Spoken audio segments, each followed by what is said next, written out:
Hi, I'm John Mayfield, the Real Estate Tech Guy, with another Global Real Estate School podcast.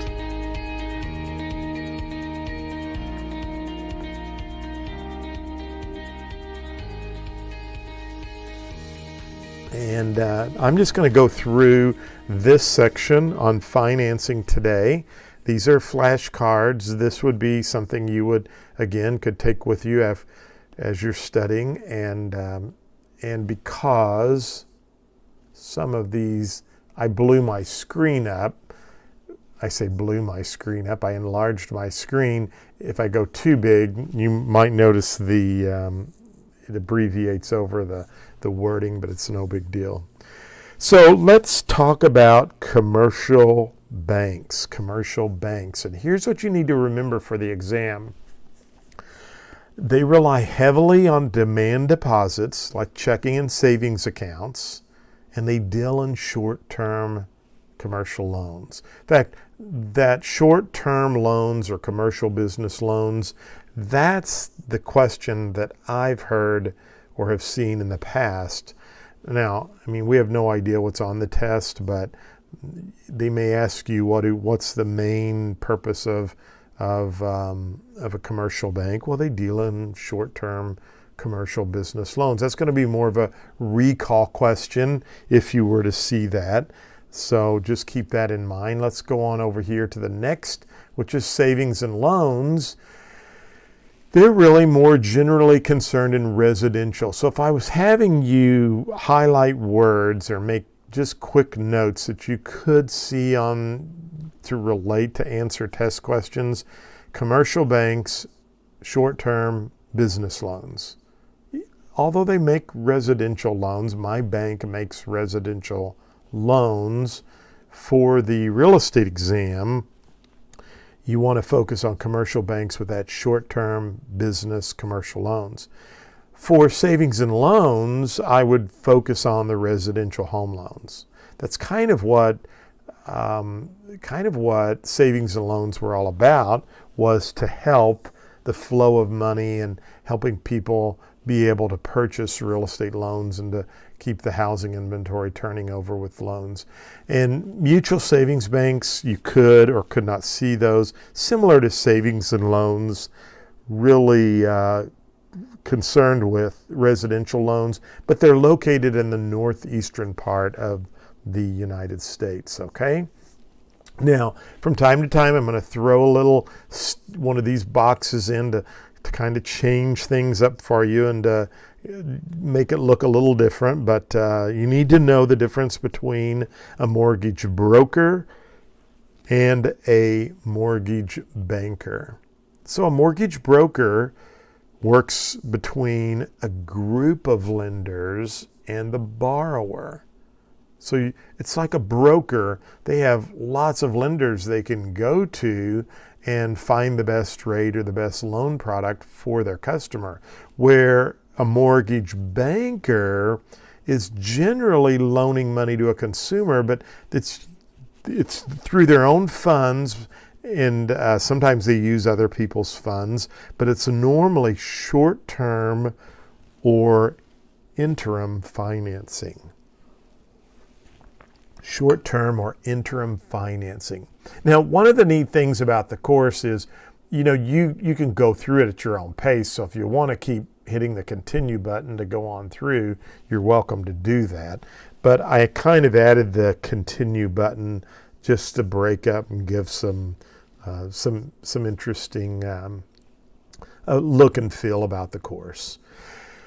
Credit unions, these questions would probably be more recall questions. They're not going to be analyzing, as we'll get into some of those here in a little bit. But a credit union, as you can see, they're generally member organizations or through members like labor unions.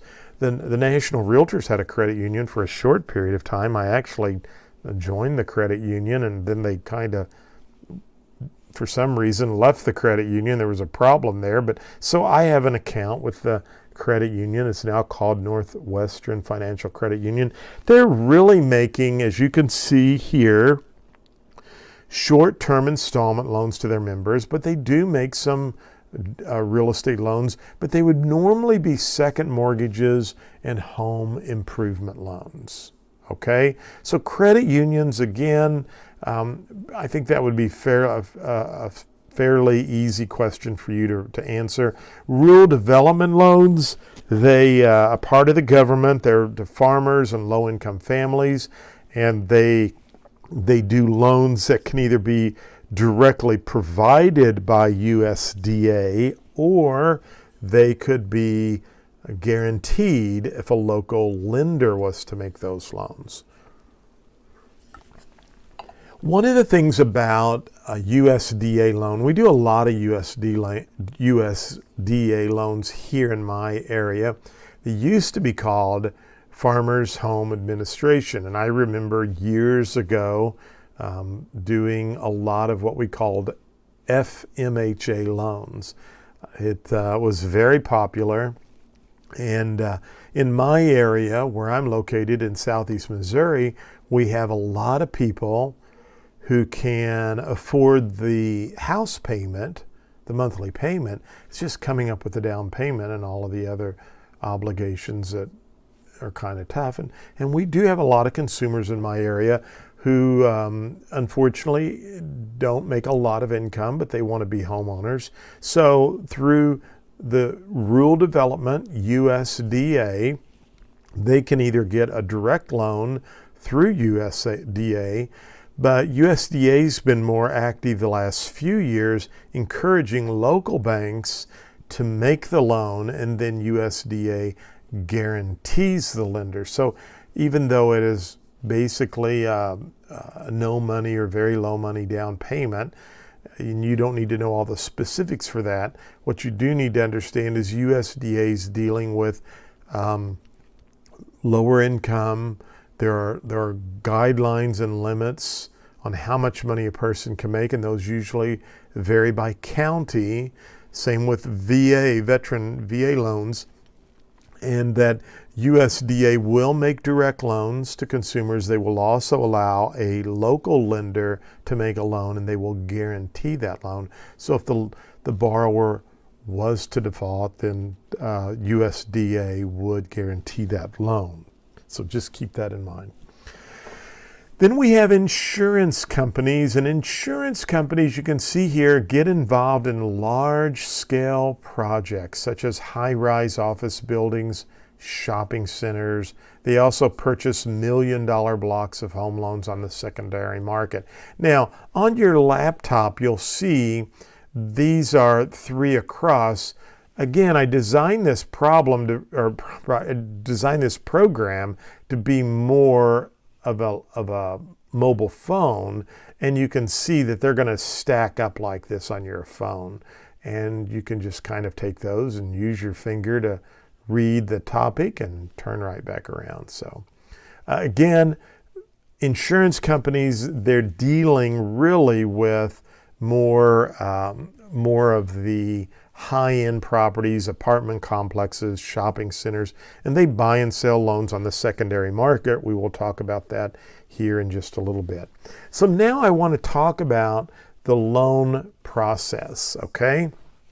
And I want you to remember the 3 C's, okay?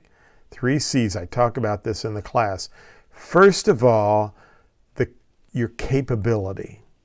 Your capability. Can you pay the loan back? Now, the lender is normally going to look at what we call your debt to income ratios, as well as your proposed debt, okay?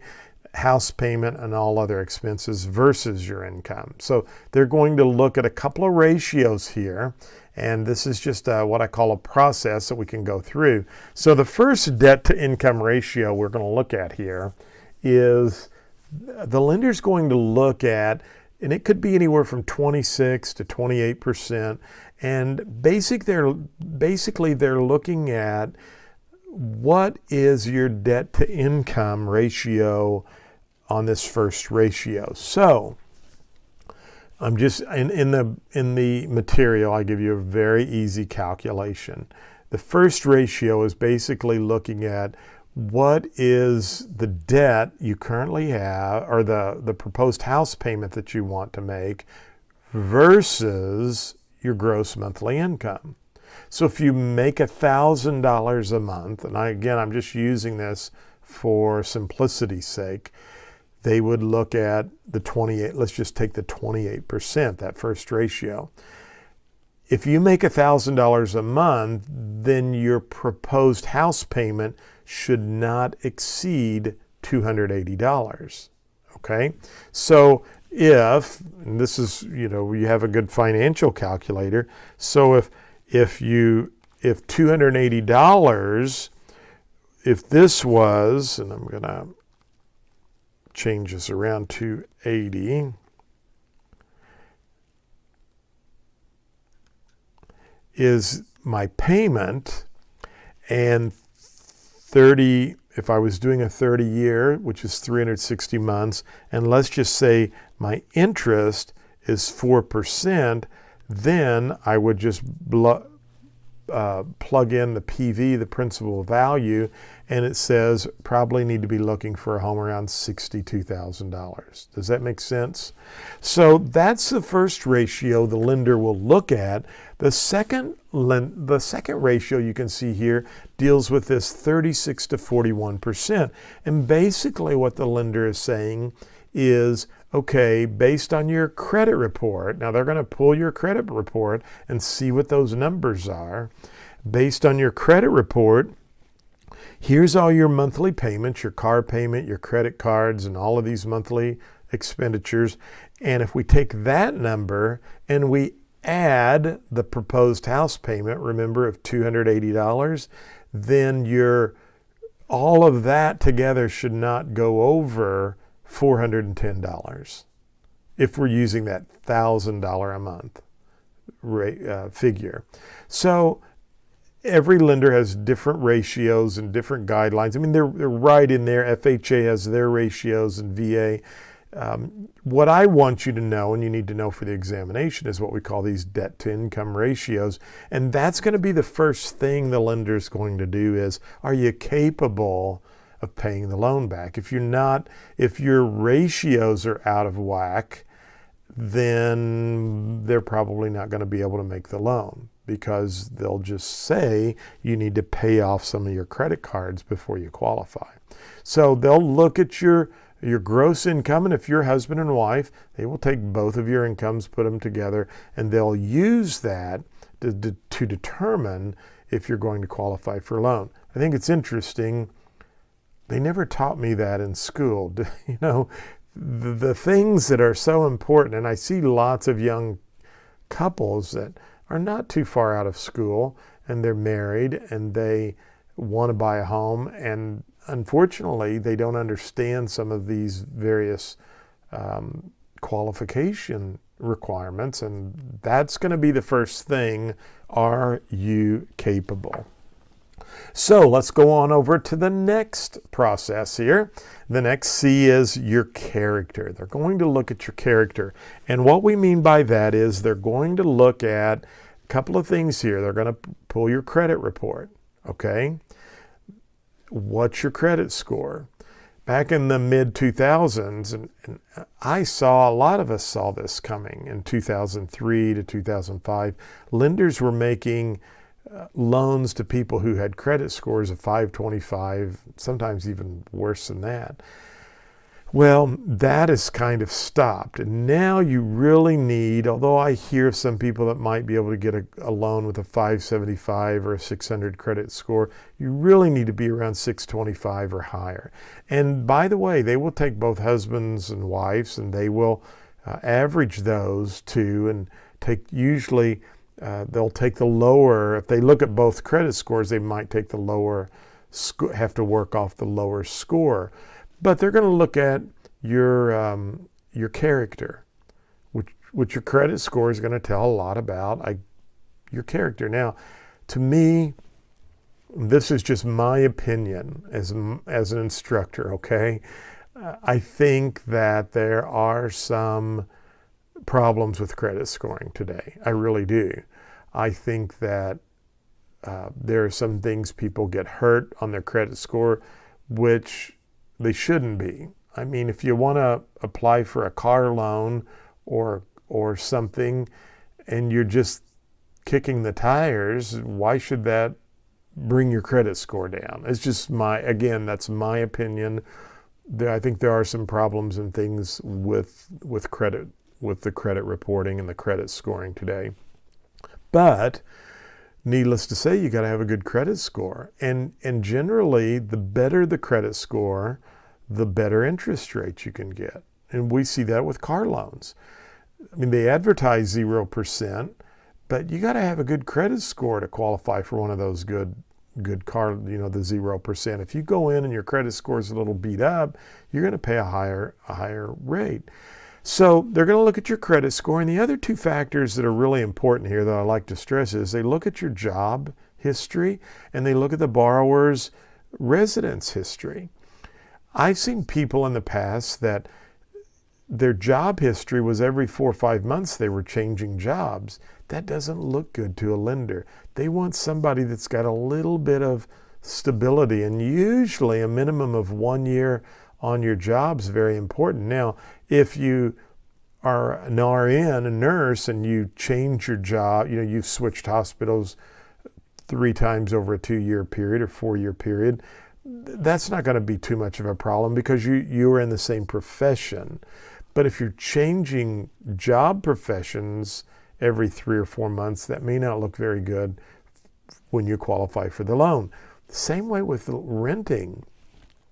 If you've lived 6 places over the last 2 years, it might not look very good. It's funny, my wife and I, the first 2 years we were married, we moved like 6 or 8 times. We were flipping houses long before HGTV came along.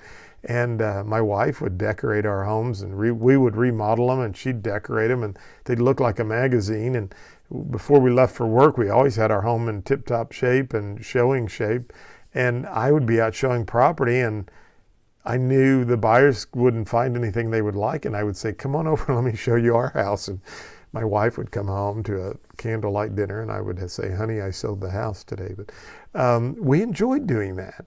But luckily, I had local lenders who knew me, but that normally, if you're renting and you're moving a lot, doesn't look real good, and that could be a situation. So they're gonna send out loan verifications for your work to verify that you work there, and the same way with your landlord. And if you're not paying your rent on time or you're always late, and the landlord or the property manager reports that, could have a negative or a detrimental impact on being able to get your loan. So they're going to look at your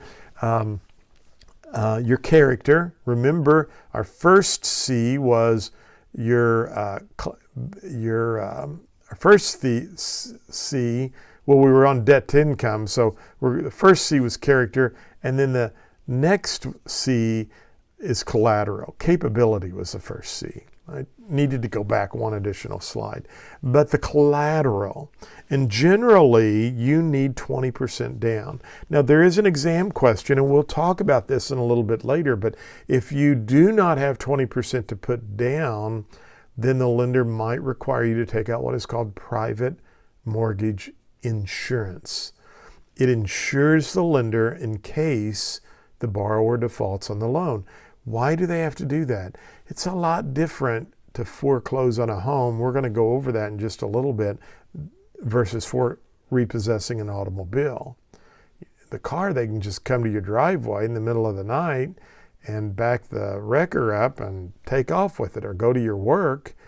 But with a home, there's some legal issues that have to go through, kind of like evicting a tenant. So they're going to look at the collateral. That's an important part, and we need to know that. And then finally, this has been an exam question here lately. I would make sure you understand this. Once all the paperwork is documented, the credit report, job verification, the landlord verification, the bank statements, the appraisal, all of that stuff's been done, the file goes to what is called an underwriter. and the underwriter is a final say-so before it goes to closing. So make sure you know who the underwriter is. So with this course, these kinds of things, and I've done this with my real estate exam coach, you can walk through and just swipe. And again, this is all designed, so if you're on a mobile phone, that's what it would look like right there. And you can read this information and go right on over to the next section and read that and study while you're on lunch break at work, or sometimes if you're like me and you're just, my wife goes into a store and I decide to stay out in the car to read or something, now you can study for the exam. Okay, I don't think I missed anything I wanted to go over there. Now, one last thing I want to mention though, before we move on, with regards to the loan process. And this probably isn't on the exam, but it's just for your benefit. Couple of things I always tell borrowers. This is when you get your license and you're working with buyers. If there's a skeleton in your closet, just let me know or let the lender know in advance.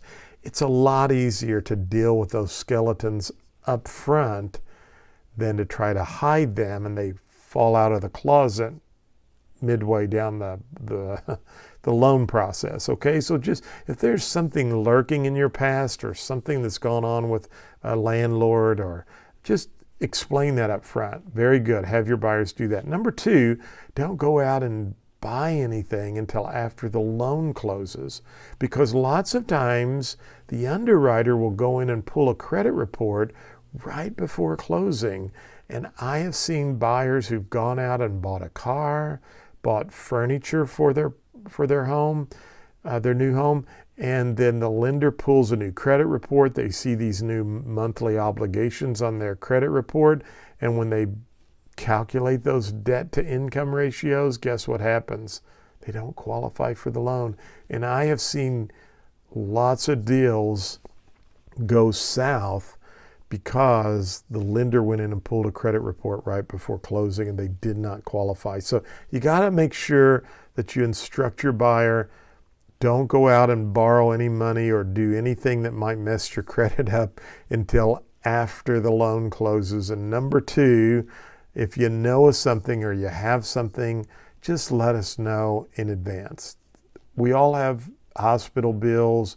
We all might have a collection on something that's come up that we're disputing. It's just easier to deal with those if the lender can know about those in advance, okay? Just a couple of quick things. All right. Okay, let's keep going. This time we're going to look at the note, the mortgage, and the deed of trust, and I'm just going to flip these over. The note, it's the financing instrument. It shows evidence of the debt. See that? Shows evidence of the debt. It's going to have things like the interest rate, the number of years, but two things I really want you to know about the note. It shows evidence there's a debt, and it's a financing instrument, okay? The mortgage and the deed of trust, those are what we use to secure the property, and it depends on what state you're in. For example, a mortgage, as you study in the course, has how many parties? 2. A deed of trust has how many parties? 3. Good job. Excuse me, just a second here.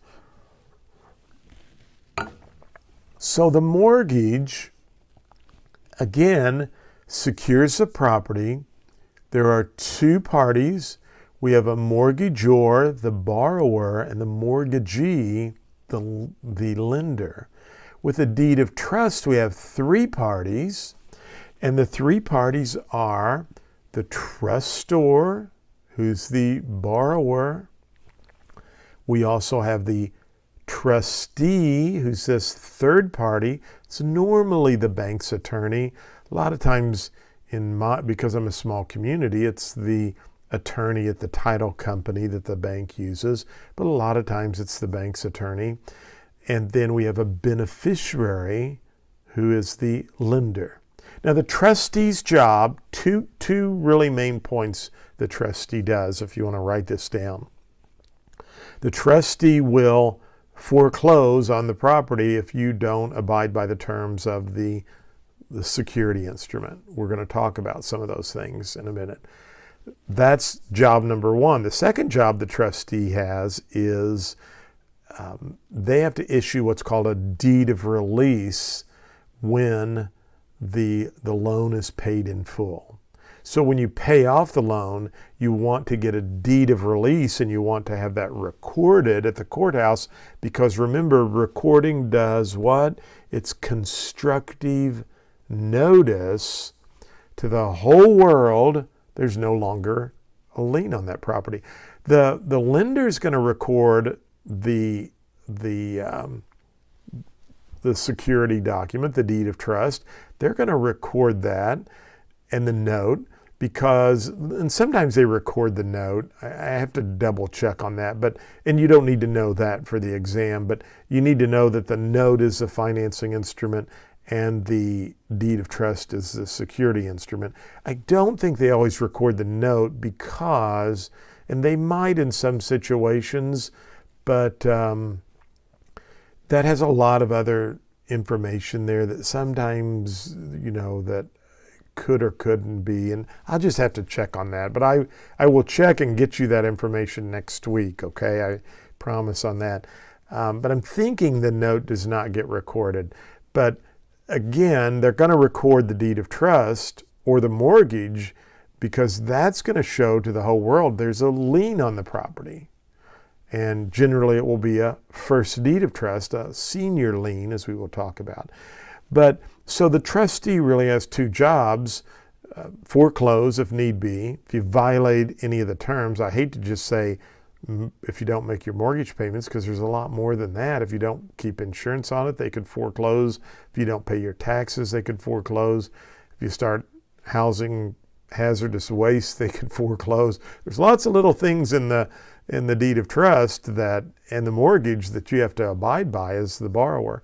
So deed of trust, three parties: trustor, trustee, and a beneficiary. Trustor is the borrower. Trustee is that third party. They're going to foreclose and issue a deed of release when you pay it off. And the beneficiary is the lender. So the lender gives you the money in return for you creating this deed of trust, this trust, naming them as the beneficiary, so that if for some reason you don't follow all the rules, they can accelerate the payments due and payable and begin the foreclosure proceedings. Now with a mortgage, there are two parties, a mortgagor and a mortgagee. Mortgagor is the borrower, that's how I remember it, and the mortgagee is lending the money. In that situation, and we're going to look at that in just a minute, there are only two parties, but it gets a little bit more complicated with foreclosure, and foreclosure can take a little bit more time because you usually have to go through court to foreclose. With the deed of trust, we have this power of sale clause that's included with the deed of trust, which means they can accelerate the payments due and payable, run some ads in the newspaper for a certain length of time, and then go to the courthouse steps and sell the property. That's what we use here in Missouri. But just for the exam, remember who those parties are and remember the number of parties. Remember that your note's a financing instrument. It shows evidence of the debt, and the mortgage and the deed of trust are used as security. Now, you're not going to use both the mortgage and the deed of trust. It just depends on what state. Some states will use a mortgage. Some states, like in Missouri, we use a deed of trust. I found an interesting website, and I'll show you that in just a moment. We'll pull that up, and it'll show you what states actually do, what states are what. So we'll take a look at that here in a moment. Now, this is an important note. You need both the note and the mortgage to have an enforceable mortgage loan, okay? On the test, this phrase right here can be confusing. The mortgagor, the borrower, is the person who gives the mortgage to the lender. I know that seems confusing, but if I'm going to give you money, I may have a string attached to that money that says, I'll give you the money, but you have to sign this mortgage, this security instrument, and give it back to me, okay? So, just keep in mind when you see this on the exam, understand that it is the mortgagor, the borrower, who actually gives the mortgage.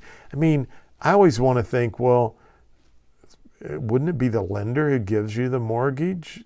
Well, yeah, they draft it all up and have their attorney or title company prepare it. But when you sign that mortgage, when you sign it, you're actually giving it to the lender, okay? And saying, thanks for the money, and here's your mortgage. Here's your security. Remember, the mortgage is the security instrument. So thank you, Mr. and Mrs. Bank, for the money. Now I'm going to give you this mortgage I just signed, which is a security instrument. They will word it that way on the exam. You just need to know that. I think that's very important. Okay. I always wonder if there's other real estate instructors who are watching me now and they're wondering, oh, that's not the way I explain that. But anyway, I guess we are all entitled to our own opinion. My pass rates have been very good, so I'm going to be happy. But you can always send me an email if I should pronounce something differently. Now, here are the two lien. This gets into foreclosure. We have what's called a lien theory state and a title theory state. And I'm going to read this to you, and you can read it on the screen here, hopefully. In lien theory states, the buyer, who is also the borrower, will hold the deed to the real estate property for the life of the mortgage. The buyer promises to make payments on the mortgage according to the terms spelled out in the financing agreement. The mortgage agreement serves as the lender's lien on the property until the loan is paid back completely. But the buyer holds the title to the property instead of the lender. So you see here, the lender's going to actually have to go to court to get this title back because the buyer holds the title. The lien is extinguished when the loan is paid in full.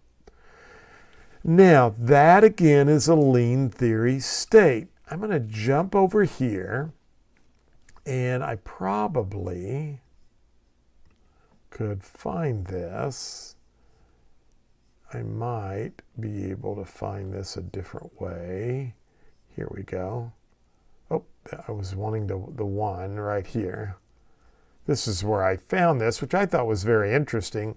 So, lien theory states, you can see Arkansas, Connecticut, Delaware, Florida, Hawaii, Illinois, Indiana, Iowa. By the way, we're approved in Indiana. We've got some students there in Indiana.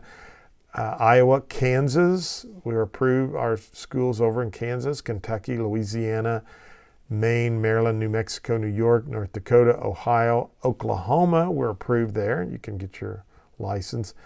New Jersey, Pennsylvania, Puerto Rico, Rhode Island, South Carolina, Vermont, Wisconsin. Okay, those are all lien theory states. Now, it's interesting, Florida's on the list. We have this really cool app, and I go over this in my practice course to show you on valuation. I think it's a great video, and I encourage you to watch it. I know it's lengthy, but it will help you price property when you get your real estate license. But it also shows you distressed properties and so forth. It's interesting when I pull up my RPR when I'm speaking in Florida, I'll pull it up in different areas. And I was just in a place called Marco Island, beautiful location. And there was a bunch of foreclosed properties in that area. And I thought that's interesting because, why are there so many? And then it dawned on me, Florida is a lien theory state, which means you have to go to court in order to foreclose on the property and get it back. Sometimes that can take a year. And I mentioned in the notes. Why? Because if you have to go to court, there's setting a court date, there are delays. It can just be a lengthy process. So lien theory states, again, the key point here is that the buyer, who's also the borrower, will hold the deed to the real estate property for the life of the mortgage. And we drop down here and it says here that right here, the buyer holds the title to the property. Now, in Missouri, we are a title theory state. And notice it says, in these jurisdictions, the lender conveys the title to the buyer, who will then issue a deed of trust, naming the lender or the mortgagee as the beneficiary, just what we talked about, of the trust. The title to the property is held by a third party, the trustee, who, given the power to foreclose, remember I said they had two jobs, should the buyer fail to comply with the terms of the mortgage agreement. Now, we talked about terms. Rights of ownership and possession reside within the buyer according to the terms of the deed of trust. When the loan is completely satisfied, the lender issues and records a deed of reconveyance, and that's the trustee who normally will prepare that and do that in favor of the borrower, who will have a clear title to the property. The deed of reconveyance removes any interest that the lender may have in the property. So again, we use that in Missouri, and you can see title theory states right here that use that as well. It's just really gets down to this. In a lien theory state, it's probably going to take the lender a little bit longer to foreclose versus a title theory state. But in a lien theory state, you can kind of see that that title is actually issued in the buyer's name, isn't it? Where in a title theory state, the buyer, it's through that deed of trust that they actually have their rights, and there's the lien on the property. So kind of look over those. You can go through that and understand that. Hypothecate means to pledge property as collateral without giving up possession of the property. And a good example would be like an automobile loan, your home loan. That's hypothecate. You've got to know the definitions. That's why I'm doing the flashcards. Now, let's go through some of these. Due on sale clause. It's also known as the acceleration clause. If you try to sell your property without the bank's permission, for example, you let somebody take over your payments and you just say, hey, take over my payments, make payments to the lender, and when it's paid off, I'll give you the deed to the property and issue you a deed. Or if you sometimes do what's called a contract for deed, the acceleration clause or the due on sale clause allows the lender to call the note due and payable. A subordination clause just changes lien priorities. And I know that seems weird, but if you are a second lien and someone's in a third lien, they can do a subordination clause where they change priorities. For example, I use this example. I told you my wife and I remodeled a lot of homes when we were first married. And Ameren Union Electric, it used to be called Union Electric. It's now called Ameren. I think they've had several name changes. But they had a really cool program at one time where you could insulate your home and you could update your heating and air conditioning, and they would they would loan you the money and give you 100% financing. So one time my wife and I, we did that on most of the houses we were flipping because it was a great way. It was very inexpensive. The payments were real low. So we bought this really cute home out in the country on 5 acres, and we had our first mortgage through the savings and loan, and we insulated the home, had new insulation put in because the house needed a total rehab, and it had an old floor furnace, I remember that, and we took the floor furnace out and we put in a heat pump, central air conditioning, and a heat pump, central heating. Insulated it very well. And so we have the first mortgage through Ozarks Federal Savings and Loan, and we had the second mortgage through through Union Electric. We found this home in town we really wanted to buy. I went through it on property tour. That was back in the day when in my area we would all meet for breakfast at a local place and have breakfast, and then we were all allowed to put one property on the property tour. They were different offices, and so we met for breakfast. We went on property tour, and I remember a home, Norman Mason, a good friend of mine who still has his real estate license and is very active in our realtor association. Norman had this home, and I just fell in love with it. It was a story and a half. It was in a great neighborhood, but I mean, it needed a lot of work. And I told my wife, I said, we've got to go look at this house, and she fell in love with it. And we were like, we want to buy that home. Well, we had enough equity in our property that Ozarks Federal was willing to make us a loan on that home so we could go ahead and buy it and keep our existing home. However, they needed to do a second deed of trust on our home with 5 acres that had the Ameren or the Union Electric loan. So Ozarks Federal's in the first position, Union Electric's in the second, and Ozarks Federal says, we'll make you the loan on this new home, but we need a second on the home out in the country. Well, Union Electric had a second deed of trust. However, they were really good to subordinate. So Union Electric subordinated to a third position, and Ozarks Federal went to a second position.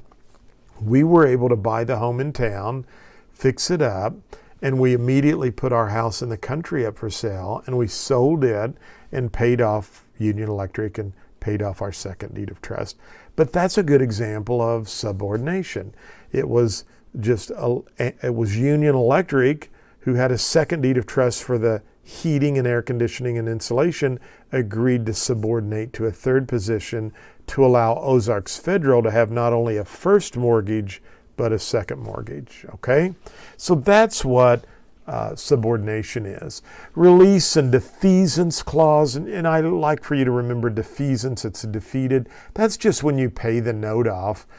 They will issue either a deed of release, they call it a deed of reconveyance in a trust deed state. If you're using a mortgage, you could see a satisfaction piece. Means the same thing, just understand that satisfaction piece, deed of release, deed of reconveyance, that's all part of the clause in the mortgage or trust deed that says we'll release the note when you pay it off. Subrogation clause, I just like to remember substitution of a third party.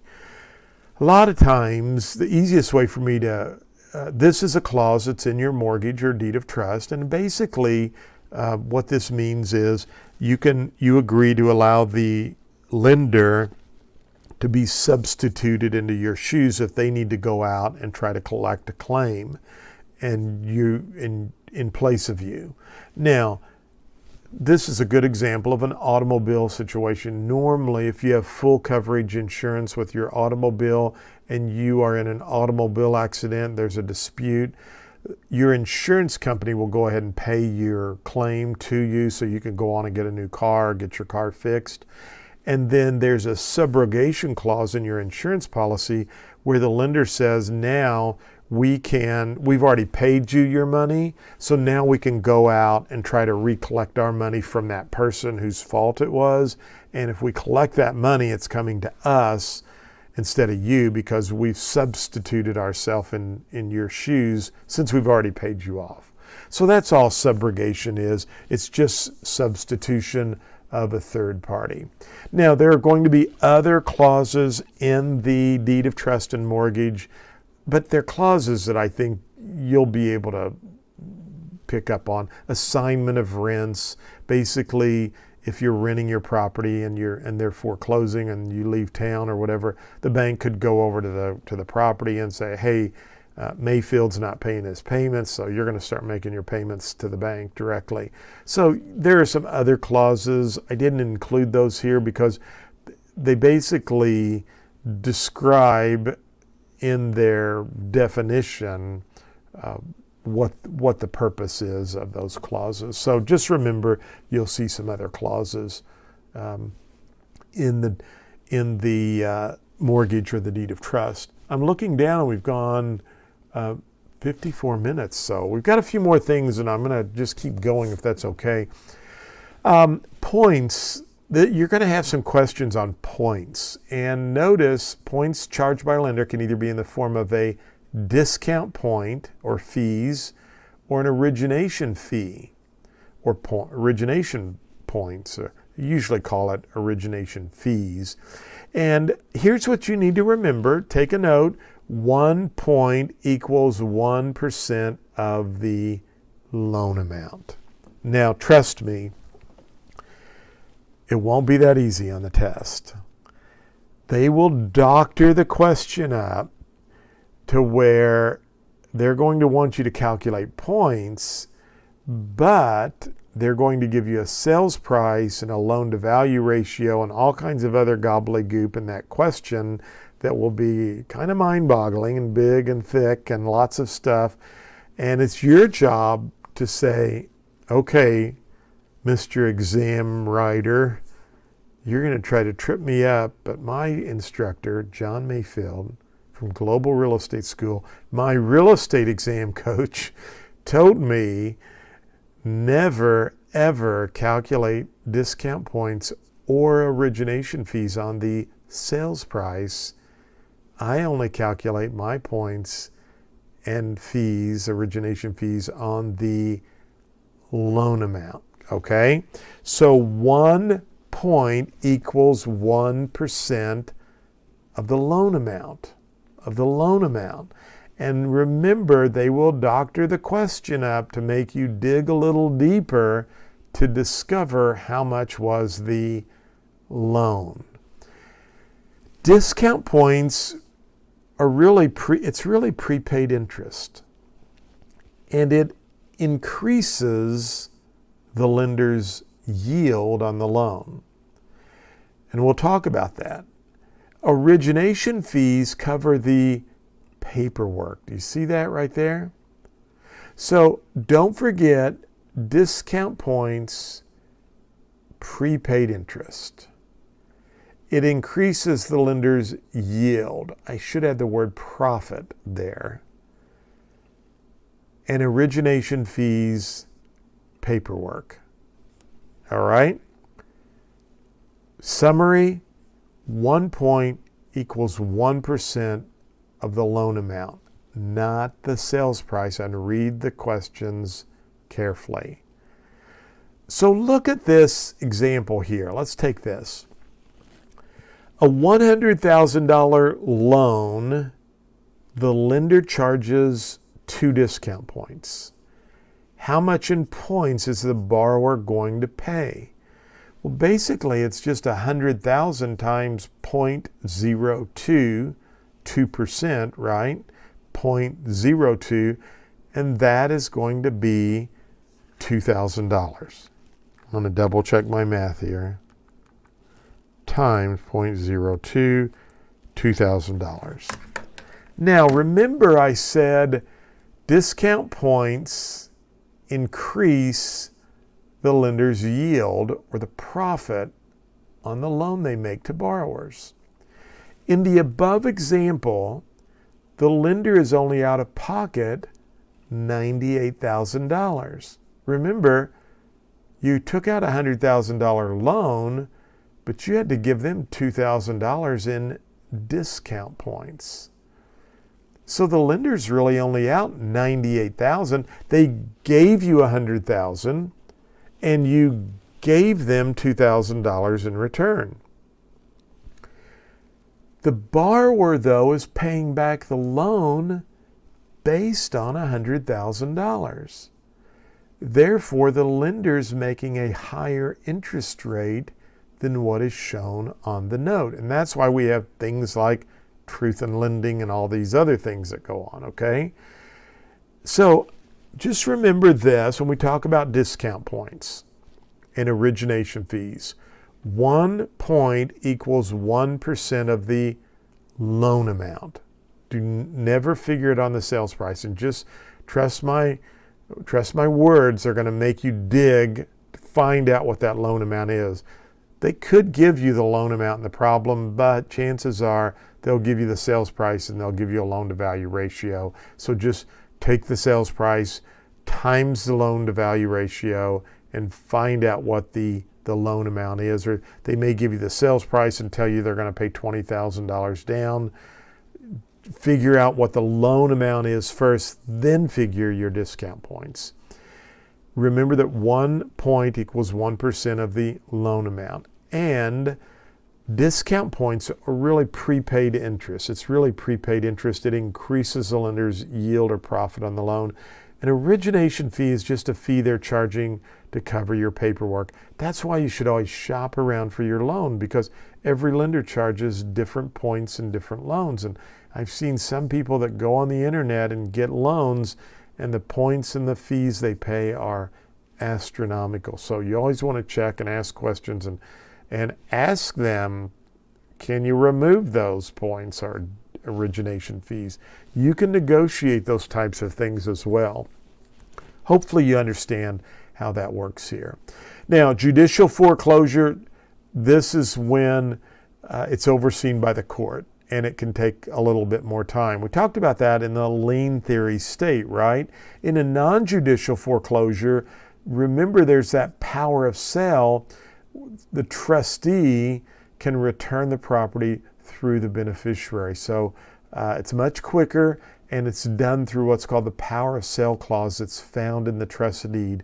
So judicial foreclosure, you're going to have to go to court. It's going to take a little bit more time. Normally found in lien theory states. Non-judicial foreclosure, it's just what it says. It's non-judicial. It has that power of sale clause in the deed of trust, can be a lot quicker. Now, equitable right of redemption, statutory right of redemption, and deed in lieu of foreclosure. The equitable right of redemption is the right to get the property back before, that's the key word there, before the sale. And it's basically this. And I had this happen one time. It was not to me personally, but I was involved in it. I had a friend of mine who's a great guy and has a lot of money. And he came to me and said, a friend of mine owns a farm and the bank's foreclosing on them tomorrow at 2 p.m. I want to pay his farm loan off for him. This was a number of years ago, and it was several $100,000. And he went and got a cashier's check. He knew how much it was and that they needed to stop the foreclosure sale. And I took it over to the bank and paid off the loan. And it stopped the foreclosure sale. That was those borrowers' equitable right in the equitable right of redemption. That is a person's right, if they win the lottery or if they come into a lot of money or they have a friend, as this person did, who wants to go over and pay off that loan before foreclosure sale, that's your equitable right of redemption. Now, statutory right of redemption is the right to buy back the property after the sale. See that? It's very complicated. You're not going to have to get that in depth for the real estate exam. What you just need to know is equitable right is the right before the sale, and statutory is the right after the sale. Some states will allow you the right to go and purchase your property back up to a year after the foreclosure sale.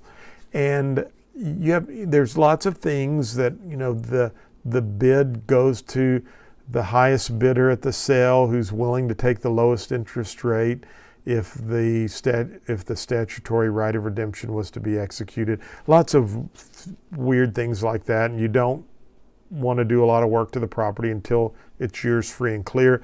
A lot of times you find that with tax sales as well. There's a statutory right of redemption. You don't need to know all of that for the exam. You do need to know that equitable is before the sale happens, statutory after the sale. And then deed in lieu of foreclosure, also called the friendly foreclosure, is a process where the lender allows the borrower to give back the property through a deed. Now, a lot of people don't like to do friendly foreclosures.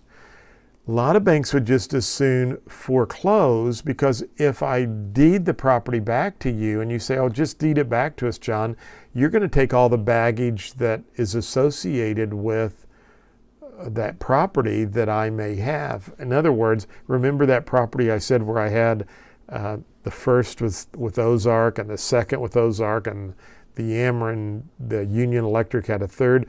Well, Ozark wouldn't have wanted to do a friendly foreclosure if I got in trouble, because they would have rather foreclosed to force Union Electric to either pay up and pay off the loans. And we'll talk about this here in just a second. So they would rather just foreclose and wipe everything clean and get the property back with a clean slate. And it also would allow them to be able to get a deficiency judgment against me if they can't pay the property, if they can't resell the property for all of the costs that they're going to be out. So for the exam, deed in lieu of foreclosure, friendly foreclosure, it's just a way where a defaulting borrower can deed the property back to the lender. A lot of lenders don't like to do that. I should have added here, and I didn't, but a short sale. There have been some questions on short sales, and you need to know about a short sale. A short sale is when the borrower, unfortunately, owes more than what the market value is on the property. And sometimes lenders will allow the borrower to go on and sell it. So I'm going to give you an example here. Let's say I own a home that's worth $100,000, or that I have a loan that's $100,000, but the market value says my house is only worth $80,000. And there's no way I can sell my home, pay the commission, all the expenses, and pay off the $100,000 note. So the lender will allow sometimes, and you have to get the lender's approval, a short sale that says, okay, go on and sell it, and we'll take $70,000. If that's all you're going to net is $70,000 after paying commission and your expenses, we'll accept that and allow you to do what is called a short sale. Now, does the lender just say, the $30,000 can, what happens in that scenario? They may issue you a 1099 for the $30,000, and you will have to pay capital gains tax on that $30,000 or report that on your income. They might even be able to come back and collect that as a deficiency judgment. You need to make sure that if you or one of your clients or customers are doing a short sale, that you, remember I said client or customer? If you have a written listing agreement, you have a client, right? But I wanted to stress the point that a customer, you don't have anything in writing with them. A client, you do. But you need to encourage them to seek legal counsel and seek tax counsel and ask questions from the lender and get the requirements for that short sale and have them go to their attorney and their accountant and get advice from them. We never can do that as a real estate professional, and we shouldn't, because that's out of our league. But that's what a short sale is, and I need to add that, and I will include that here in the information, because that topic has been coming up on the exam. Now, order of payment at a foreclosure sale. Here's how the monies are dispersed. First, the costs, the fees, and the expenses of the foreclosure sale. Second, property taxes and all special assessments. Don't forget, we talk about this in the tax chapter. Property taxes get paid first at a foreclosure sale. Well, you can see the cost and fees of the sale will get paid, but the property taxes are and all special assessments, because that's a tax. Then the first mortgage is going to get paid, or what we call a senior mortgage. and then all the junior liens. And remember, in the order of their date and time of recording. And this has been a question. They give you a question, everybody's paid. Who gets the money if there's any money left over? Well, the defaulting borrower would get any monies that are left over. Now, if the property does not sell for a sufficient sum to cover the costs, fees, and obligations owed, then the lender can get what is called a deficiency judgment. There's that word judgment, and that can be issued against the defaulting borrower. Remember from the chapter on encumbrances, a judgment attaches to both real and personal property. So don't forget that, okay? Real and personal property. So we are an hour and 10 minutes over. I'm going to pick up on this next week if that's okay, because this gets into another area. But we talk about Fannie Mae, Ginnie Mae, Freddie Mac. They're all on the secondary mortgage. And then I'm going to get into a lot of various different loans that we could go through. Private mortgage insurance, we talked about that already. If you don't put 20% down, I probably can go through these very quickly. Fixed rate loan, I think you understand that. Same interest rate throughout the life of the loan.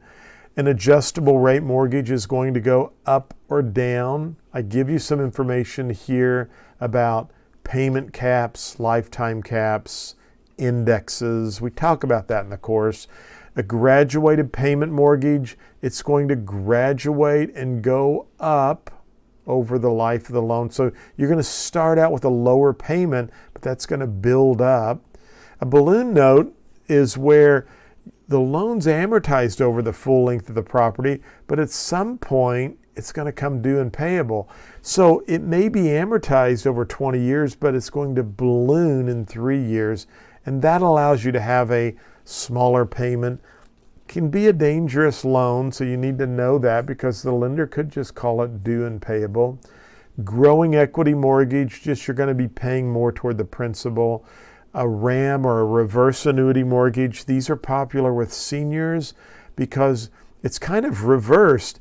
It's the exact opposite of a conventional loan because the lender's actually paying you monthly payments based on your equity. But at some point, that's going to run out. And you see a lot of TV ads there. Remember, a straight loan is interest only. They love this question on the exam. So make sure you know that, interest only. Participation financing is where the lender participates. A package mortgage just packages up furniture and real and personal property. Wraparound loan. Open-end is like a future advance deed of trust. You can go and borrow your equity at any time. It's a great mortgage to have. Buy down, normally developers will buy your interest rate down for you and encourage you to go into their development. Installment sales, similar to a contract for deed or a land contract, and we'll talk about those next week. Construction loan, it's interim financing, and you have a takeout loan at the end. So again, I'm going to go back over these next week. Blanket loan, normally developers will use this in a subdivision. So when one parcel is sold, you have to get a partial deed of release. And then a sale leaseback, kind of an interesting concept where you actually sell your property and then lease it back. It's normally seen in industrial or commercial properties when somebody needs to raise some funds. So that's a lot of information on financing. Thank you for listening to the podcast for Global Real Estate School. I'm John Mayfield, the Real Estate Tech Guy. Go out and make it a great day.